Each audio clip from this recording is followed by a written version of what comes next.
పిల్లరా, ఈ లోకంలో ప్రతి మానవుని యొక్క గురి గమ్యస్థానం ఈ లోకంలో జీవించినంత కాలం జీవించి పరలోకానికి లేక మోక్షానికి వెళ్ళాలని ఆశ. ప్రతి మనుష్యుడు కూడా ఈ లోకంలో ఎలా జీవించినా ఎలా బ్రతికినా ఖచ్చితంగా పరలోకం అనేది లేక స్వర్గలోకం అనే దానికి చేరుకోవాలని మానవుడు తాపత్రయపడుతూ ఉంటాడు.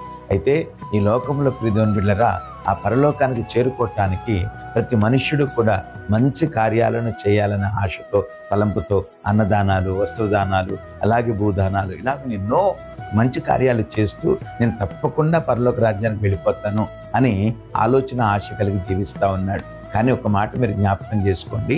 మత్తయి సువార్త 19వ అధ్యాయం 17వ వాక్యంలో ప్రభు అయినటువంటి యేసయ్య ఒక మాట అన్నారు.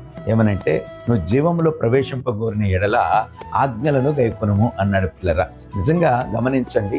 ఈ లోకంలో మంచి కార్యాలు చేసినంత మాత్రాన, లేకపోతే ఈ లోకంలో నీవు నచ్చినట్లుగా లేకపోతే అనేకులకు మెచ్చినట్లుగా బ్రతికినంత మాత్రాన పరలోకం వెళ్ళిపోలేం. కానీ ఆజ్ఞలను గైకొనాలి.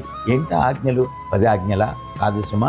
దేవుని యొక్క ఉద్దేశములను మనము గైకునే వారమై ఉండాలి. ఆయన ప్రేమను, ఆయన గుణాన్ని కలిగిన వారమై ఉన్నప్పుడే మనం ఈ లోకంలో నిశ్చయముగా జీవించినంత కాలము అంటే యథార్థతలో జీవించగలిగితే పరలోక రాజ్యాన్ని చేరుకోవటానికి ప్రభువు మనకు సహాయం చేస్తారు. కనుక ఆ రీతిగా మనం సిద్ధపరచుకొని ప్రభు రాజ్యాన్ని స్వతంత్రించుకుందాం. ప్రభు కృప మనకు తోడై ఉండును గాక. ఆమేన్.